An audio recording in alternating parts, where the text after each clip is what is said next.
नमो नमस्मे साराय संभूत्यास्ते चित्स्वभावाय भावाय वंदित सौ सिद्धे धूमचिरमणोगे ओचामी स्ने पाहुन्यो सहते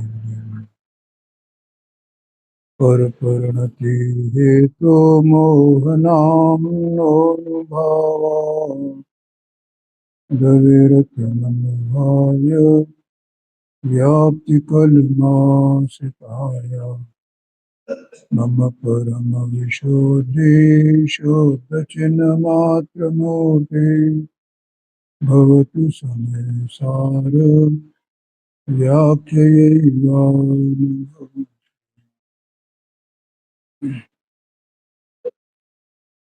देखो, यहाँ 6वें नंबर की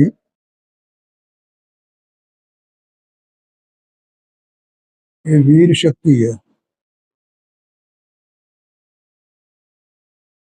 वीर शक्ति माने बल।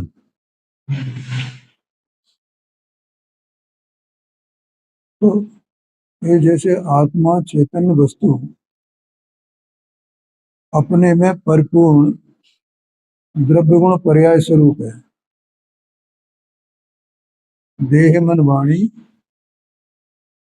और रागादिक भाव ज्ञानावरणादिक 8 कर्म ऐसी स्वभाव रूप वस्तु अंदर में चैतन्य वस्तु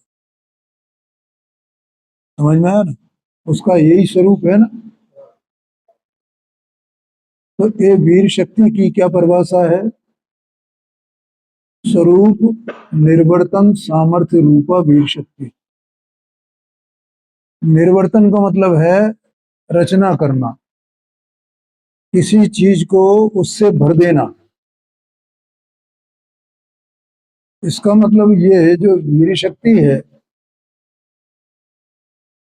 ये जैसे द्रव्य है तो द्रव्य की ध्रुवता की रचना करना, गुणों की रचना करना और पर्याय की रचना करना। क्योंकि ये वीर शक्ति द्रव्य में व्यापक है, गुणों में व्यापक है और पर्यायों में व्यापक है। तो पर्यायों की भी रचना करे, ठीक है। और गुण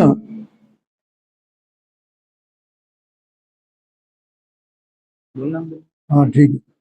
गुण वे गुण माने उसमय है, द्रव्यमय। गुण कैसे हैं? द्रव्यमय। द्रव्य कैसा है? गुणमय। तो वे वो द्रव्य गुणमय बना रहे, गुण द्रव्यमय बने रहे, ऐसी शक्ति की रचना कौन करता है? ये वीर शक्ति करती है, ठीक है। पर्याय क्रम क्रम से चलती हैं, तो क्रम क्रम से चलती हैं और उसमें स्वभाव व्यापक होता है। तो स्वभाव रूप जो कार्य है उन पर्यायों में, तो उसकी रचना कौन करता है? ये वीर शक्ति। समझ में आया भी? ये वीर शक्ति आत्मा में एक शक्ति है, एक गुण है उसका। इस प्रकार से ये काम करता है। देखो, ये वीर शक्ति देह मन वाणी की जो क्रिया है उसमें काम नहीं करती है। क्या कहा? आत्मा की जो वीर शक्ति है वो वीर शक्ति इसके देह मन वाणी की क्रिया की रचना नहीं करती है।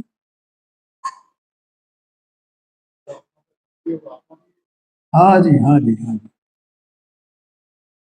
है जैसे देह में जोर आता है ना, तो देह में जोर आता है तो देह की रचना उससे होती है? नहीं होती। ज्ञानावरणादिक 8 कर्म है, उनके जो उदयादिक चलते हैं, कभी तीव्र उदय, कभी मंद उदय, कभी कैसे ही, तो वो उनकी तीव्रता की, मंदता की उनकी रचना करती है। ये वीर शक्ति उनकी भी रचना नहीं करती। आया समझ में कि नहीं? वीर शक्ति किसकी रचना करती है? अपना द्रव्य, अपने द्रव्य गुण पर्याय की रचना करती देखो, आत्मा की अवस्था में, अज्ञान अवस्था में जो रागादिक भाव होते हैं, क्रोधादिक भाव होते हैं, शुभ भाव होते हैं, अशुभ भाव होते हैं, ये वीर शक्ति उनकी भी रचना नहीं करती है। क्या कहा? नहीं आया समझ में? हाँ, जैसे किसी चीज को बहुत जोर का क्रोध आया, तो क्रोध आया तो क्रोध बहुत तेज आया है, तो वो तेज क्रोध आया है, तो वो वीर शक्ति उसमें उसकी रचना करेगी, उसमें रहेगी? वो नहीं रहेगी। तो फिर ये क्रोध इतना तेज कैसे आया? आत्मा की अवस्था में आत्मा को इतना क्रोध आया ना, इतना तेज तेज क्रोध आया ना, तो वो क्रोध की शक्ति की रचना करती है क्या? कि वो क्रोध की शक्ति की रचना नहीं करती। क्रोध की शक्ति, देखो क्या है, जो कर्म है ना, कर्म का जो उदय होता है, कर्म का उदय होता है, तो अपन ये जानते हैं, जैसे बंध चार प्रकार का होता है ना, प्रकृति बंध, प्रदेश बंध, स्थिति बंध और अनुभाग बंध। ठीक है, तो स्थिति बंध का अर्थ क्या है भैया? हाँ, मैं बता देता हूं, जरा समझ लेना। वो जो मैं बता रहा हूं उसके अनुसार समझना उसको। अपन जो मान रहे हैं वो ठीक हो सकता है, लेकिन जो मैं बता रहा हूं उसके अनुसार समझना कि जो प्रकृतियां बंधी हैं, ठीक है, तो उन प्रकृतियों में, माने सामान्य परमाणुओं में कारमाण परगणा के सामान्य परमाणुओं में, स्कंदों में, और जो प्रकृति बंधी है उसमें क्या अंतर है?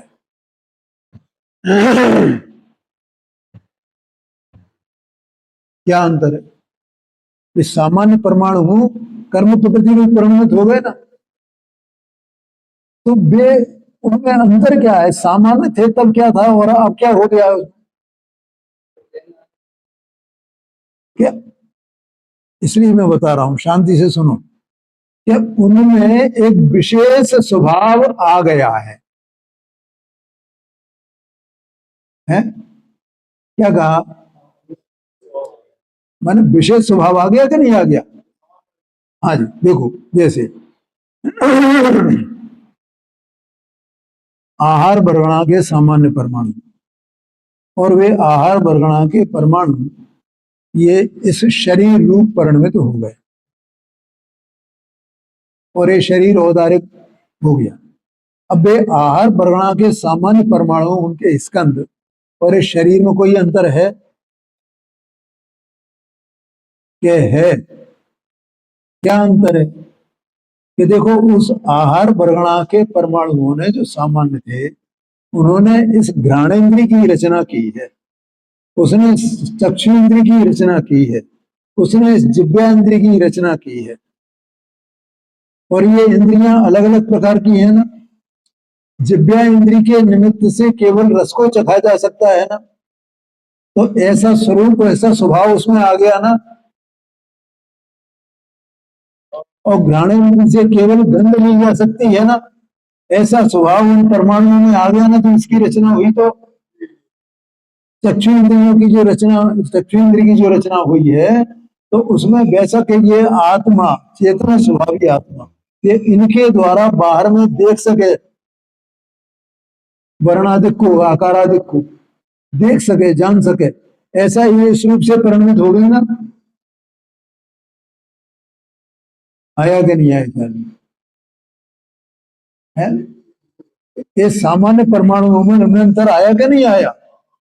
हाँ, ऐसे ही वे कारणाण वर्गणा के सामान्य परमाणु स्कंद, वे कर्म प्रकृति रूप परिणमित हो गए, तो वे 8 प्रकार के कर्म रूप परिणमित हो गए।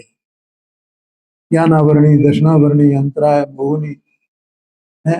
उससे पहले उनमें कोई भेद था क्या? कि एक परमाणु तो ज्ञानावरणी वाले हैं, ये परमाणु दर्शनावरणी वाले हैं, ऐसा था क्या? ये परमाणु मोहनी वाले हैं, ऐसा था क्या? नहीं नहीं, ऐसा नहीं था। वे तो तब सामान्य परमाणु थे, और वे परमाणु परिणत होकर के जीव के भाव का निमित्त पा करके उनमें अलग अलग प्रकार के स्वभाव आ गए हैं। बोलो, समझ में आया कि नहीं?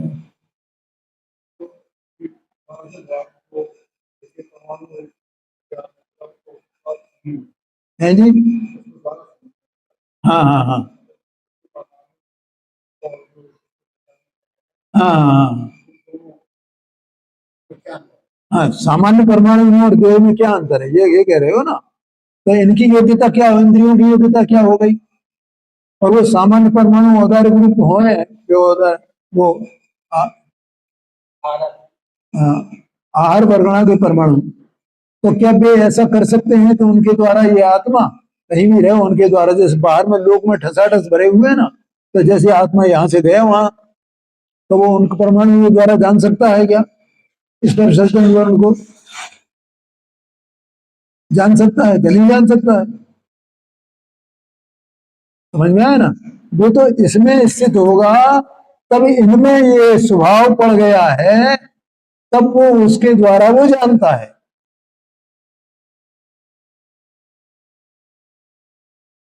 ये तो दृष्टांत है। ये क्या है? ये दृष्टांत है। काय के लिए? वो कार्बन वर्गणा के परमाणु का स्वरूप समझाने के लिए। ठीक है?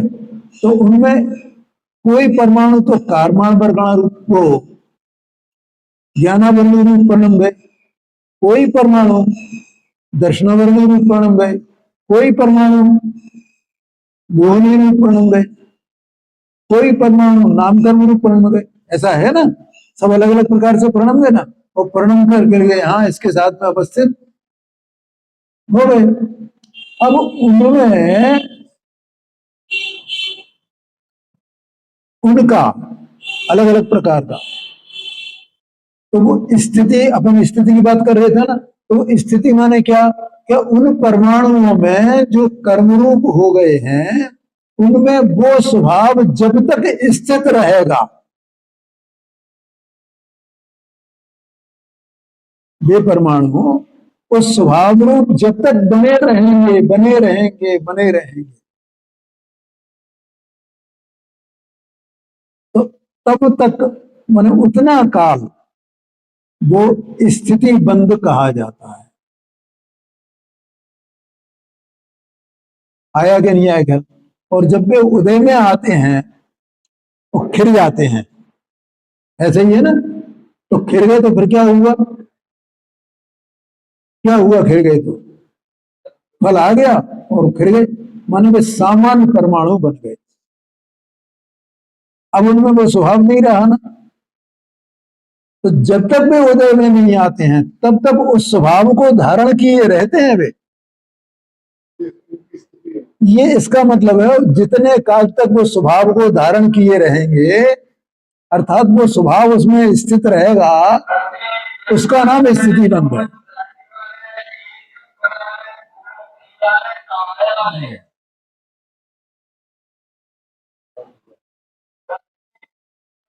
आया समझ में? हाँ जी, हाँ जी। उन परमाणुओं में तो स्वभाव स्थित बना रहेगा जितने काल तक, तब तक वो, उसका नाम स्थिति बंध है। ठीक है? है जी। कौन सा स्वभाव?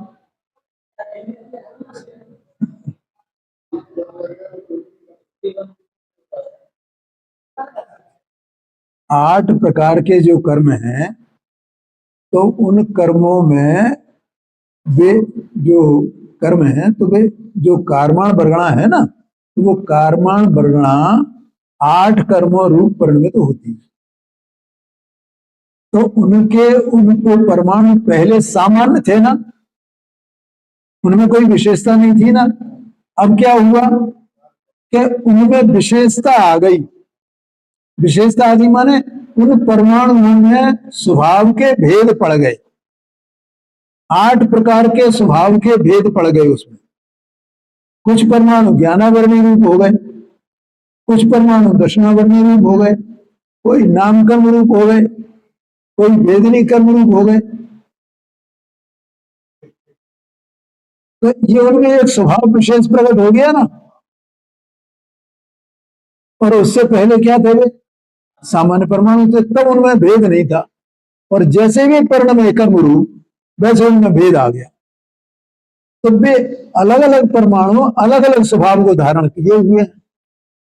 तो वो स्वभाव जब तक वे परमाणु स्वभाव को धारण करे रहेंगे, अर्थात उस स्वभाव वो स्वभाव उनमें स्थित बना रहेगा, वे परमाणु उस स्वभाव में स्थित बने रहेंगे, उतना काल वो स्थिति बंद कहलाता है। आ गया समझ में? और जैसे ही उदय में आए तो फिर जाएंगे, फिर गए तो सामान्य हो गए। ये अर्थ है। ठीक है। तो एक ये तो स्थिति बंद कहलाता है। मुझे ये नहीं बताना है, मुझे दूसरा बताना है। दूसरा होता है अनुभाग बंद। तो उसमें वो फल देने की जो शक्ति है उसका नाम अनुभाग कहलाता है। आया क्या नहीं आएगा? तो वो फल देने की शक्ति है। तो कोई स्कंद ऐसे हैं इस पर कहते हैं उनको, शास्त्र की भाषा में स्कंद कहो या स्पर्धक कहो, कि कोई स्पर्धक ज्यादा फल देते हैं, कोई स्पर्धक कम फल देखते हैं। आया क्या नहीं आया क्या? अब जैसे जीव को तेज क्रोध आया, इसका मतलब वहां जो कर्म का उदय है उसका अनुभाग तीव्र है। तो तीव्र अनुभाग के उदय के कारण से यहां तीव्र क्रोध आया है। क्रोध की प्रकृति का उदय हुआ।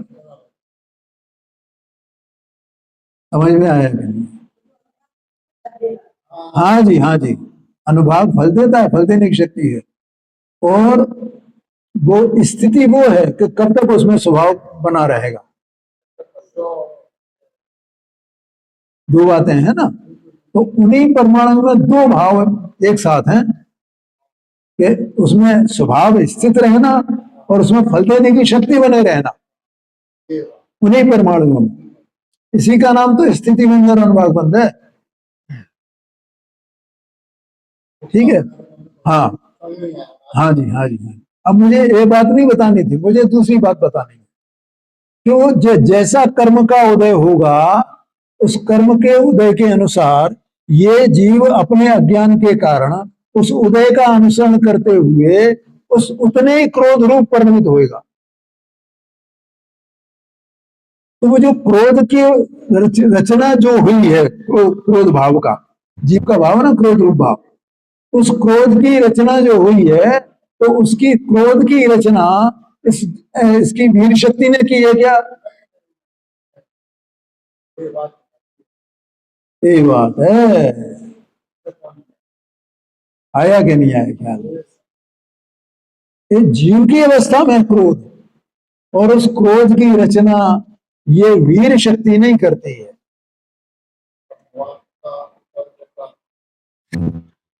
आया कि नहीं आया? उस क्रोध को जानने का जो जीव का भाव है, कि वो उसको जैसा है वैसा का वैसा जाने, उसकी रचना वो वीर शक्ति करती है।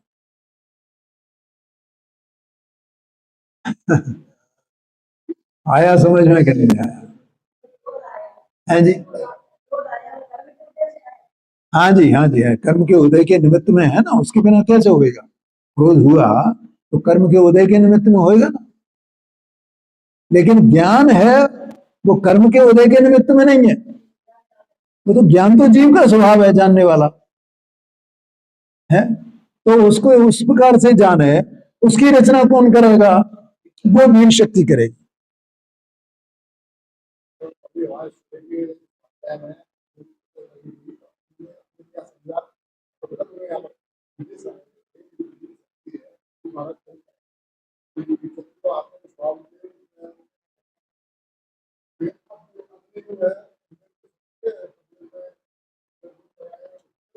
हाँ जी, हाँ जी, हाँ। हाँ, देखो ये बात है कि ऐसा प्रवचन वो पंचाशत का संग्रह में आया, उद्गल में उसकी स्वयं की वीर शक्ति है। समझ में आया ना? तो वीर, ये तो जीव के वीर शक्ति की बात चल रही है। आत्मा की जो 47 शक्तियां यहाँ कही गई हैं, बताई गई हैं, अनंत शक्तियों में से वो आत्मा से संबंधित है। ठीक है, उसी नाम की शक्ति अगर उसमें होए तो वो उसकी शक्ति है, उससे आत्मा का कोई लेना देना नहीं।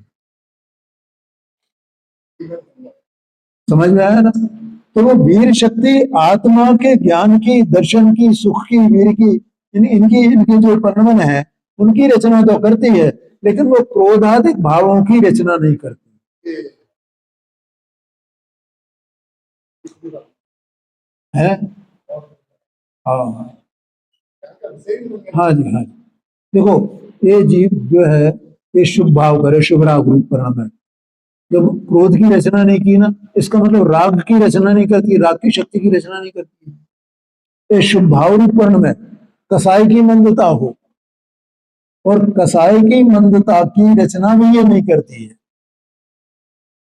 ठीक है, ये जीव ये जो उपवास आदि करे ना, तो भैया कितने उपवास कर लेता है। ये अभी इसमें दशरक्षण पर्व में अब देखेंगे, 5 दिन का उपवास किया, 10 दिन का उपवास किया, ये किया। और वो 9 दुर्गा होती है तो उसमें वो 9 9 दिन का उपवास नहीं था, हम तो 2 लोगों से करते हैं, हम तो ये करते हैं। तो उसकी शक्ति की रचना कौन करती है? वीर शक्ति करती है। और वीर शक्ति उसकी रचना नहीं करती है। ये वीर शक्ति तो अपने स्वभाव की रचना करती है, स्वभाव रूप परिणामों की रचना करती है। द्रव्य, गुण, पर्याय, इनकी जो अभेदता है, वो अभेदता ज्यों की त्यों बनी रहती है। उसकी शक्ति कहां से है? वो वीर शक्ति से है। गुणों में भिन्नता है तो वे भिन्न भिन्न रूप जानने में आवे, और वे भिन्न भिन्न रूप जानने में आने पर भी वे अभिन्न ही है ऐसा भी जानने में आवे। ऐसे ज्ञान की रचना कौन करता है? भैया समझ में आया कि थोड़ी शांति से समझना। ये बात अपनी है, घर की अपनी बात। ये कोई ऐसा नहीं है कि देखो भैया ये तो ये बातें बताते हैं, कुछ पूजा की, व्रत की, तप की, संयम की, शील की, ये बातें बताओ ना। क्यों है? क्या कहा मेरी सुन? हाँ, जगत को वो दिखाई देता है, इससे इससे धर्म होता है। अरे जीव का कुछ उसमें है ही नहीं, उससे धर्म कैसे होगा? क्या कहा बताओ? राग में जीव का कुछ है, उसकी रचना नहीं करती है जीव की शक्ति, तो वीर शक्ति है, तो उससे धर्म कैसे होएगा? बताओ मुझे कैसे होगी? जीव की वीर शक्ति अगर उसकी रचना करे तो जीव को उसका लाभ मिले, तो जीव को उससे धर्म हो। या देह की क्रिया से उपवास करने की शक्ति सब आपकी कितनी है, मेरी कितनी है? भैया देखो, अपनी तो बिल्कुल शक्ति नहीं है। बिल्कुल। दशरक्षण पर्व में जाते हैं तो भैया हम तो पहले भगवान के दर्शन पूजन करके पहले कुछ थोड़ा सा लेंगे, नहीं तो हम ये दो दो टाइम 3 टाइम बोलेंगे कायजमा, वो शक्ति कहाँ से आएगी? तो वो शक्ति क्या वीर शक्ति करती है उसकी रचना? ये तो समझे मैं जितने उपवास करूं वो शक्ति है, वो मुझ में मेरी शक्ति है। तो इसकी शक्ति है वो उपवास करने की शक्ति, वो आत्मा की शक्ति नहीं है जी। ओ, ये मानता है मैं करता हूँ, मैं करता हूँ, ये का तो मिथ्या तो पड़ा हुआ। हाँ हाँ, बोलो। भगवान कहाँ से देंगे शक्ति? है शक्ति तो इसमें है, और अपना धर्म करने की शक्ति इसमें है। ये सम्यक दर्शन प्रकट करे ऐसी शक्ति इसमें है, ये सम्यक दर्शन की रचना करे ऐसी शक्ति है। लेकिन शुभ भाव करे ऐसी शक्ति नहीं है, उसकी रचना नहीं करती है ये वीर शक्ति है जी। हाँ जी, हाँ जी, हाँ जी, वो पुद्गल की शक्ति है, ये मेरी शक्ति नहीं है। पुद्गल की शक्ति को जान करके क्या करना, मेरी नहीं है। आया कि नहीं है? हाँ, हाँ, राग, हाँ, तो वो राग की रचना करती है क्या वीर शक्ति? अभी तो बताया ना, वो राग भैया कसाई की मंदता तीव्रता, उसका जो वो कर्म है, कर्म के उदय के अनुसार है वो। आया कि नहीं आया? कर्म के उदय के निमित्त से है वो, तो वो तो उसका भाव है। जैसे स्फटिकमणि का कोई उदाहरण नहीं लेते हैं क्या? उसमें लालमा कालमा हुई तो वो किसके निमित्त से है? तो वो स्वभाव में से आई है क्या है? तो वो उसकी रचना वो कैसे करेगी भाई? बहुत सूक्ष्म बात है। तो आत्मा एक वस्तु है। अब वो जब थोड़ा ध्यान से समझना भैया, नवीन भाई, ध्यान से समझना, यहाँ जितना ध्यान तुम्हारा हो सकता है कंसंट्रेट, इसके साथ में नहीं हो सकता है। हाँ, ये बात अलग है कि हम वो चीज भूल गए हैं, दोबारा सुनना है इसको। हाँ, तो मैं क्या कह रहा था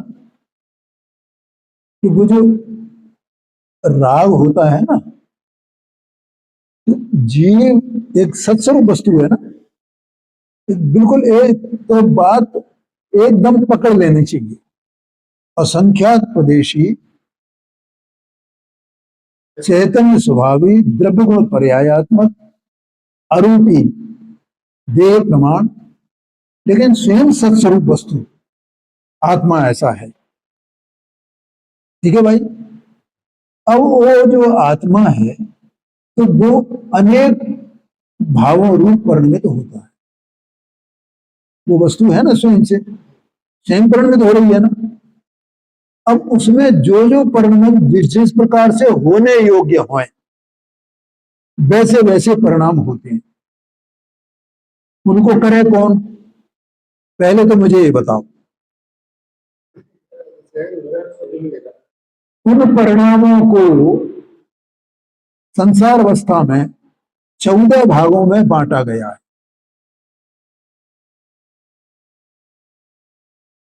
उस गुण स्थान को कौन करे? 14 गुण स्थान होते नहीं, कौन करे उन गुण स्थानों को? वे सब जीव के भाव है ना, कौन करे? बताओ।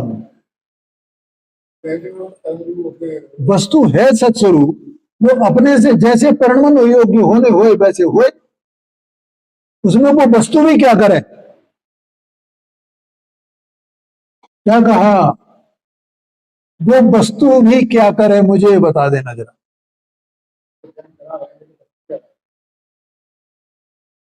एक अपनी वस्तु के बारे में ये ज्ञान करना जरूरी है, बस, और कुछ नहीं है भैया, क्योंकि ये ज्ञान स्वरूप है जी। हाँ, वो बता रहे हैं। तो उसमें परिणाम जो बताए हैं गुण स्थान प्रमाण, वे दो प्रकार के हैं। एक स्वभाव रूप परिणमन और एक विभाव रूप परिणमन। जितना जितना गुणस्थान जो कहा जाता है वो विभाव है। आया कि नहीं आया ख्याल? और जितना जितना गुणस्थान बना रहता है उसी काल में, वो स्वभाव है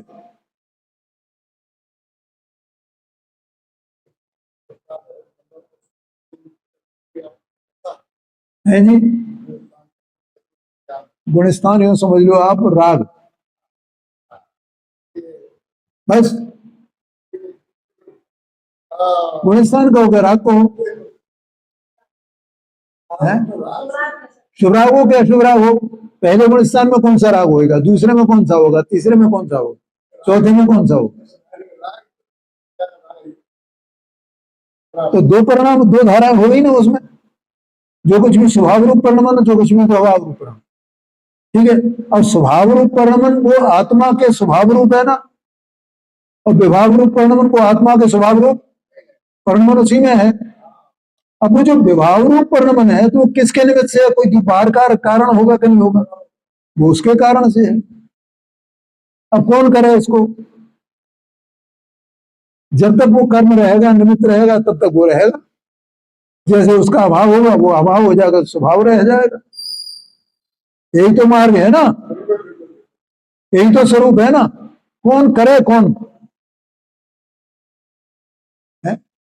अब जो विभाव जितना है, उस विभाव की रचना जीव की वीर शक्ति करती है क्या, वो नहीं करती है। गुणस्थान की रचना वो नहीं करती है वीर शक्ति, ये बताना है भैया। अब वो सम्यक दर्शन हुआ तो उसकी शक्ति, उसकी रचना कौन करेगा। सम्यक दर्शन क्या है, स्वरूप में अहम करना। तो स्वरूप में अहम करने की शक्ति जो है वो कहां से आएगी, कि वो वीर शक्ति की रचना है। आया कि नहीं आएगी। ज्ञान स्वभाव जो स्वतः प्रकाशक रूप है, और जैसे वो सम्यक दर्शन हुआ तो ज्ञान स्वतः प्रकाशक हो जाता है। तो स्वतः प्रकाशक वो बना रहता है, बना रहता है, बना रहता है, इसकी रचना कौन करता है, ये स्वरूप निर्वर्तन सामर्थ्य रूप का स्वरूप लिखा है।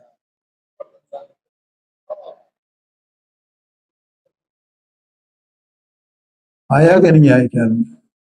ओहो, इस सम्यक दर्शन ज्ञान पूर्वक जो स्वरूप स्थिरता होती है, कर्म के अभाव रूप जो चारित्र होता है, निश्चय चारित्र, उस चारित्र की जो रचना है वो कौन करता है, वो वीर शक्ति करती है। हाँ जी हाँ, ये आत्मा शुद्धोपयोग रूप परिणमित होता है, तो शुद्धोपयोग की रचना कौन करती है, ये बात है। हाँ हाँ हाँ हाँ, वहां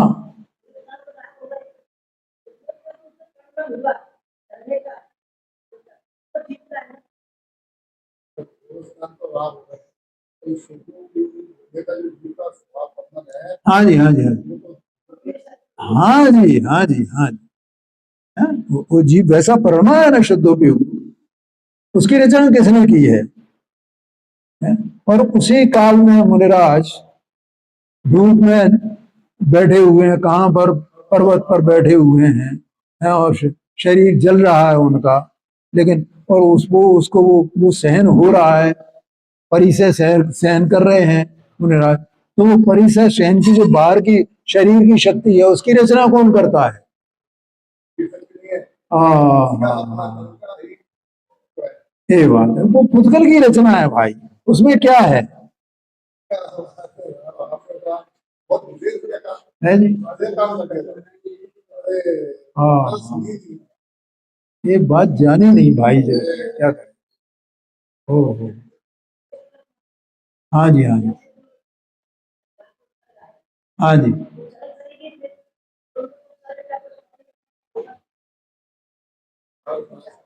हाँ हाँ, बराबर बराबर। हाँ जी हाँ जी हाँ, देखो क्या है, एक तो पता पढ़ना और एक उपसर्ग का सहना, ये दोनों बातें अलग अलग हैं, शांति से समझना जरा। पता पढ़ने का मतलब है कि ज्ञानोपयोग का वो विषय बने, तो पता पढ़ा। हाँ, सुनो आप शांति से समझे, मैं जो कह रहा हूं उसको बिल्कुल एकदम कंसंट्रेट होकर के, और फिर प्रश्न हो तो पूछ लेना। क्या कहा, उपसर्ग हुआ, उसका पता पड़ा क्या नहीं पड़ा, कि नहीं पड़ा। क्यों नहीं पड़ा? क्योंकि उपयोग उधर गया नहीं। उपसर्ग जिस समय हुआ, पार्श्वनाथ स्वामी छद्मस्त अवस्था में थे, तब केवल ज्ञान नहीं हुआ था। छद्मस्त का उपयोग एक बार में एक ही वस्तु को जानता है। ठीक है। जब उनका उपयोग स्वभाव में लगा हुआ था, ध्यान में था, तो उसका जानना नहीं हुआ। पहली बात। दूसरी बात,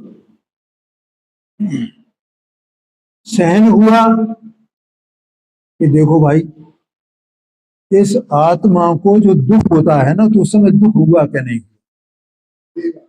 ये मैंने दोनों बातें अलग अलग इसलिए की हैं। जानना नहीं हुआ, ये तो तय हो गया। अब दुख हुआ क्या नहीं हुआ, वेदन हुआ क्या नहीं हुआ, कि देखो भाई, जीव की अवस्था में जो दुख का वेदन होता है ना, वो दुख का वेदन कसाय के अनुसार होता है। क्या कहा? कि जिसको ज्यादा कसाय है उसको दुख का वेदन ज्यादा होगा, जिसको कसाय कम है उसको दुख का वेदन कम होगा। अब पार्श्वनाथ मुनिराज को कितनी कसाय थी, बोलो? हाँ हाँ, तीन चौकड़ी कसाय का तो अभाव ही था, और संचरण कसाय भी मंद थी। तो बोलो उस दुख का वेदन हुए कैसे?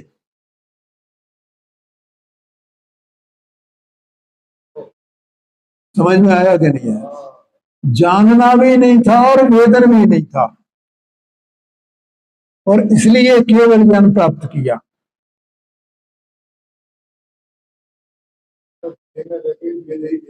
है जी।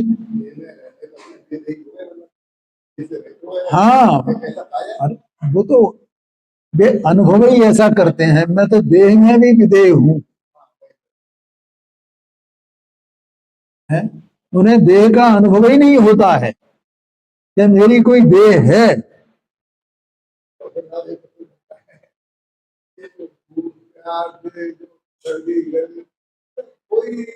हाँ भैया, कुछ नहीं है। अरे क्या, अरे मुनि मान तो कोई ऐसा थोड़ी है कैसा, या कोई दुख होए, कोई फलाना होए, कोई ऐसा होए, ऐसा नहीं है। वो तो आनंद आनंद आनंद का मार्ग है, आनंद का मार्ग है, कोई कष्ट का मार्ग थोड़ी है।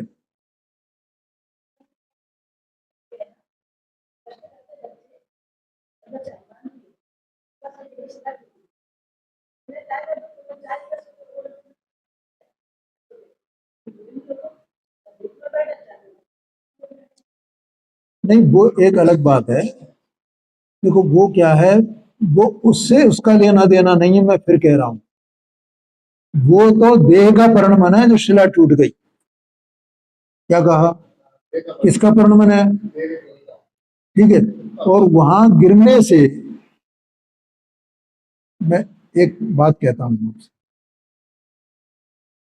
अभी अपन कहीं से गिरे और कुछ भी अपना नहीं टूटे फूटे, कुछ भी नहीं हुए, ऐसा हो जाता है कहीं, हो जाता है कहीं।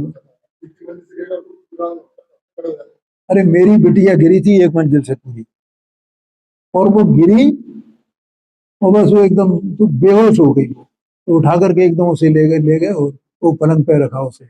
और थोड़ी देर में होश में आई, तो बेटा कहाँ लगी? तो कहीं नहीं,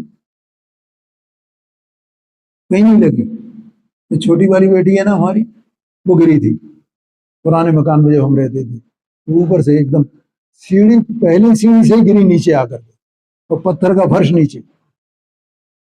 तो वो मतलब डर से बेहोश हो गई कि लेकिन वो उसे कुछ हुआ कुछ भी नहीं, कुछ भी नहीं हुआ रंच मात्र में। तो वो तो पुद्गल का परिणमन है वैसा। ठीक है। अब वो डर उत्पन्न हुआ, वो क्या था? वो जीव का परिणाम था। दुख का वेदन करना वो जीव का परिणाम है। उसमें देह का कुछ भी नहीं है। देह टूट जाए तो, नहीं टूटे तो, शिला टूट जाए तो, नहीं टूटे तो, ये दोनों भैया ये भेद विज्ञान करो है।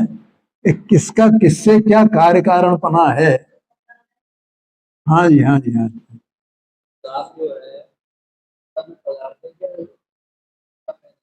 है जी। हाँ जी। देखो क्या है, स्फटिक मणि होता है ना, तो स्फटिक मणि जो है वो काय से होता है? वो दाग लगती है वो स्फटिक मणि, लालमा कालमा होती है, मैं भूल गया, लालमा कालमा होती है ना, तो काय से होती है? तो लालमा कालमा की सत्ता है कि नहीं है?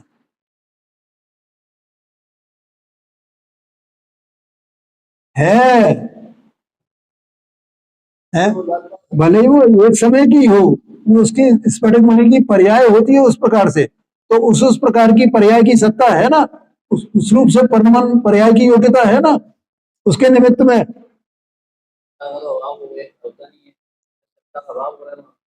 कौन सी सत्ता का? हाँ। हाँ जी। हाँ जी। हाँ जी।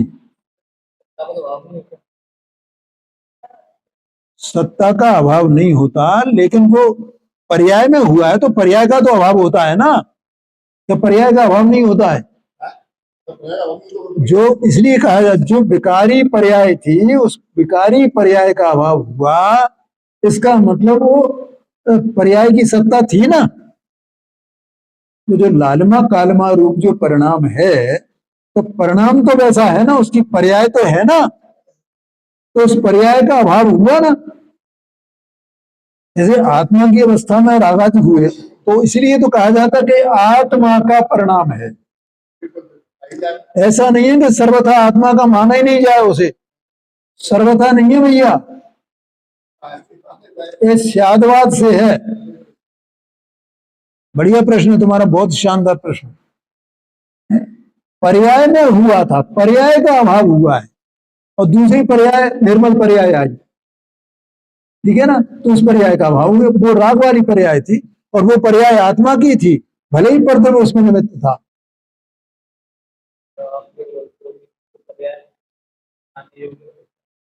हाँ जी।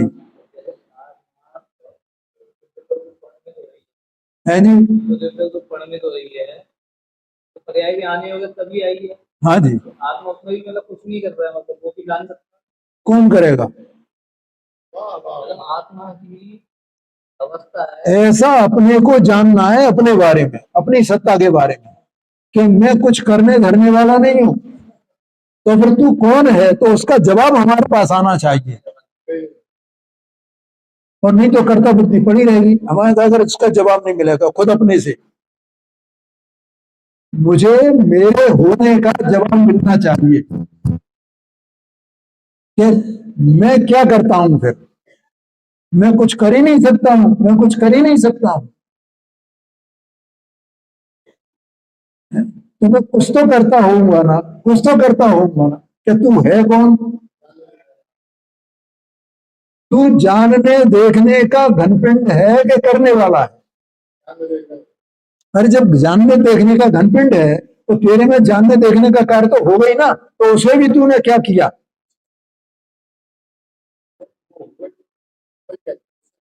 क्या कहा? नहीं आया समझ भैया?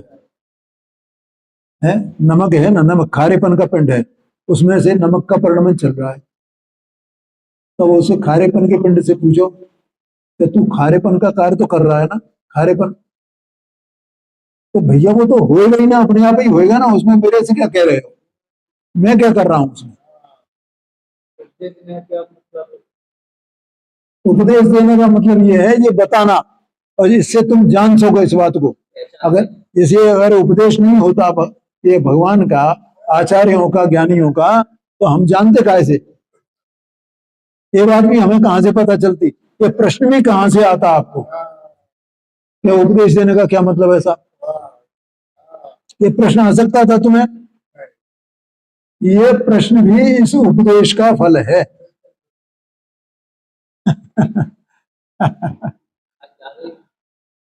नहीं, कोई बात नहीं भाई, नहीं ये प्रश्न करने चाहिए, अच्छी बात है।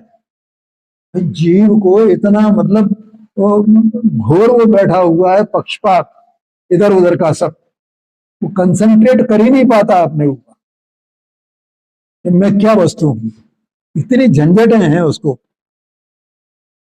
तो कपिल भाई समझ में आ रहा है कि नहीं है?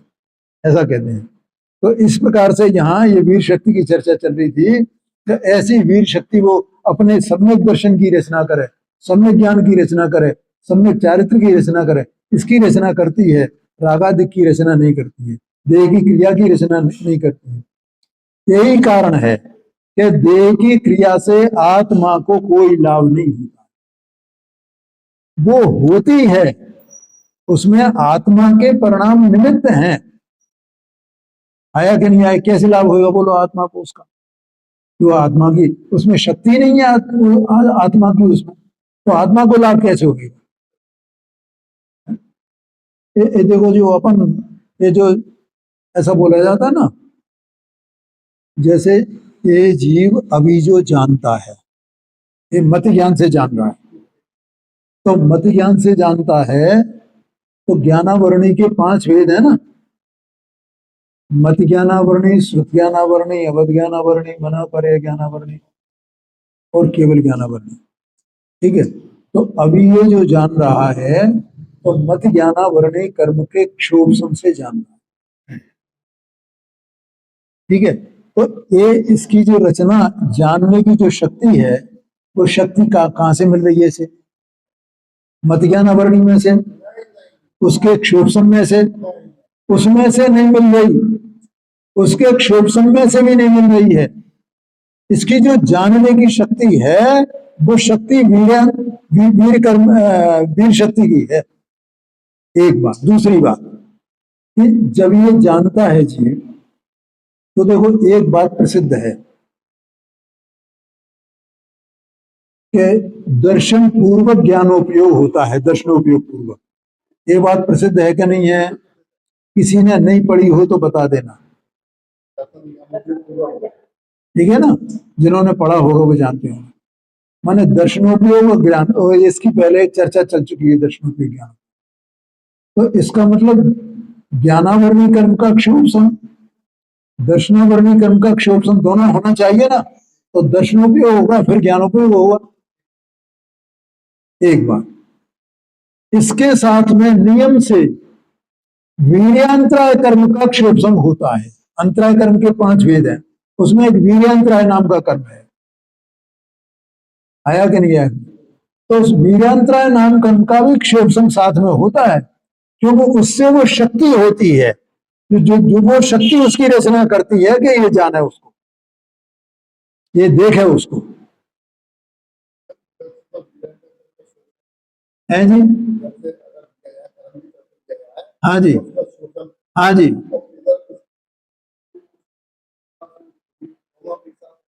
हाँ जी, हाँ जी, दोनों माने तीनों, ज्ञानावरणी, दर्शनावरणी और वीर्य अंतराय। जो अंतराय कर्म है ना, उसके 5 वेद है ना, तो वीर्य अंतराय कर्म, इन तीनों का क्षोभ एक काल में होता है, और तब ये जीव जानता है। क्योंकि वो वीर नहीं होने से, अगर वीरांतराय कर्म का क्षोभ नहीं होगा तो ज्ञान जानेगा नहीं। ये समझ लेना, ये वीर शक्ति की बात है। ऐसा ही अपने बारे में इसको ज्ञान करना चाहिए। तो वीरांतराय कर्म का क्षोभ होगा तो इसका वीर प्रकट होगा, बल प्रकट होगा, शक्ति प्रकट होगी, काय की जानने की, देखने की। अकेला ज्ञानावरणी दर्शनावरणी का क्षोभ हो जाए उससे ही जान है, ये नहीं हो सकता है 3 काल में। ये भैया ये सब आगम में लिखा हुआ है, मैं वहीं से बोल रहा हूं, मैं कोई अपने घर की कोई मेरी बात नहीं है। हाँ जी, हाँ जी, समझ में आया ना? समय भी हो गया है, आगे की चर्चा अपन कल करेंगे।